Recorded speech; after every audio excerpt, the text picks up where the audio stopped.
Hi everyone, my name is Lorraine Murray. I'm the founder of a program called Connected Kids, which is helping people learn how to teach their children and teens meditation and mindfulness.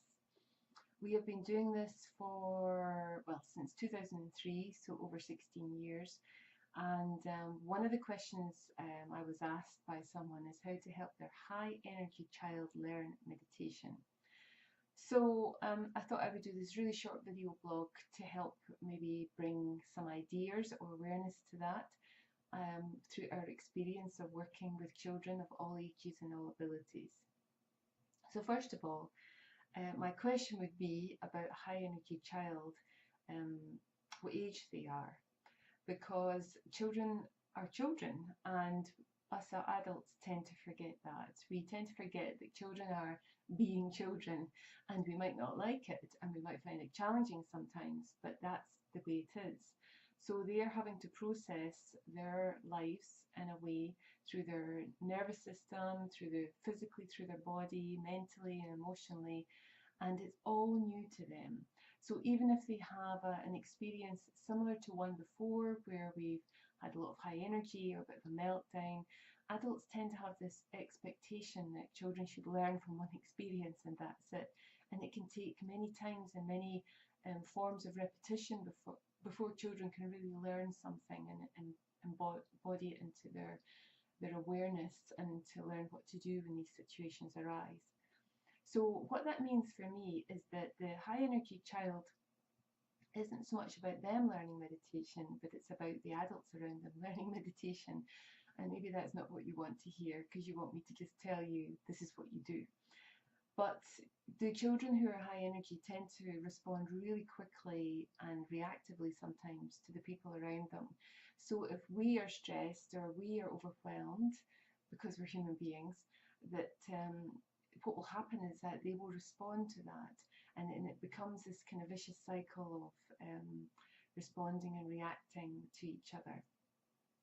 So one of the first things we teach in our Connected Kids program is a level of self-awareness so that adults can check in. They can check in with their breath, with their body. Some people might call that mindfulness, but whatever you want to call it, it's a really great tool and skill to learn, because it means then that we don't react. Or if we do react, because we're human, when we go to bed, for example, at night, instead of replaying this and it traveling into the next day and into the following week of activities, we learn through our own meditation practice how to let it go, how to forgive ourselves, how to forgive anyone involved, how to have more compassion for the situation than we sometimes have when our mind fixates on it. So yes, us learning meditation is one of the first things. And to give you an example, I'm also a foster carer, and I had a situation quite recently with a boy who was really quite demanding and quite triggering for me, and I could feel myself becoming overwhelmed with this, and I just knew I was going to react. So I was fortunate to have another adult there that they could just look after him for a moment, and I took myself off, and not for very long, for a couple of minutes, and I sat in a separate room just feeling what I was feeling, but breathing and particularly focusing on my out breath. So I was breathing out with real concentration and focus. And that's not just about the breath, that's about calming down the nervous system as well, because that's what your out breath does.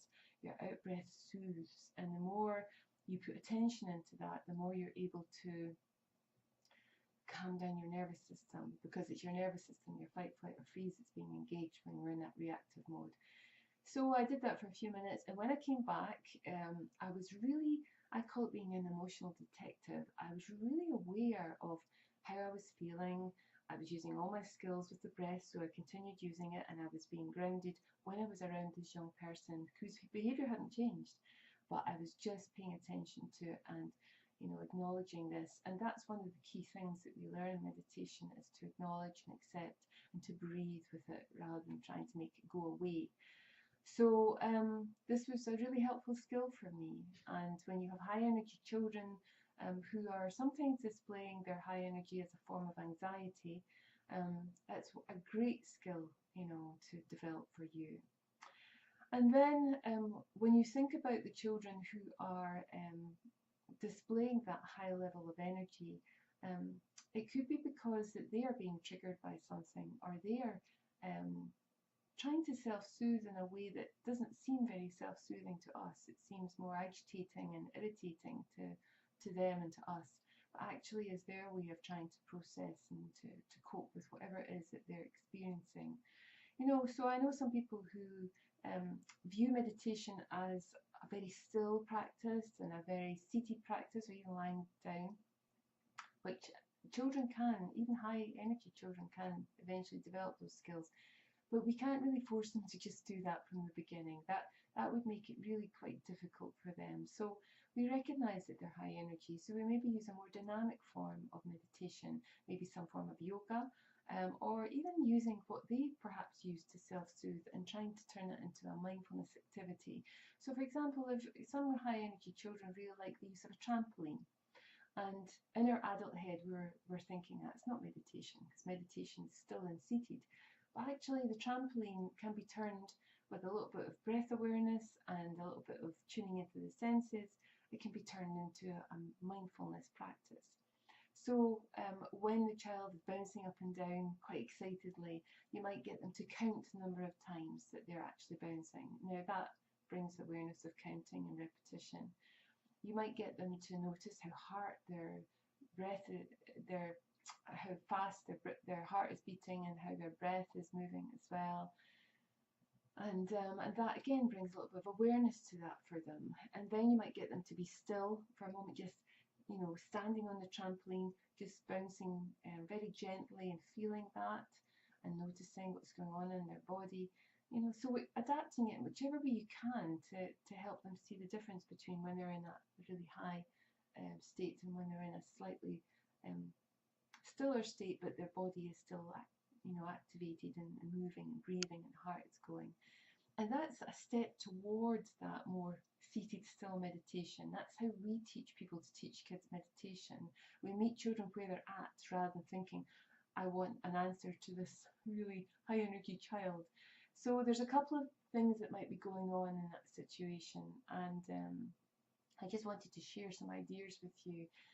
But please, put your comments, or maybe you can drop us an email through our website, teachchildrenmeditation.com, and we have social media as well. You can interact with us about that and give us your thoughts and ideas. There are ideas that you can use. This is my second book, Connected Kids, and it was designed initially for kids with ADHD and autism and other special educational needs.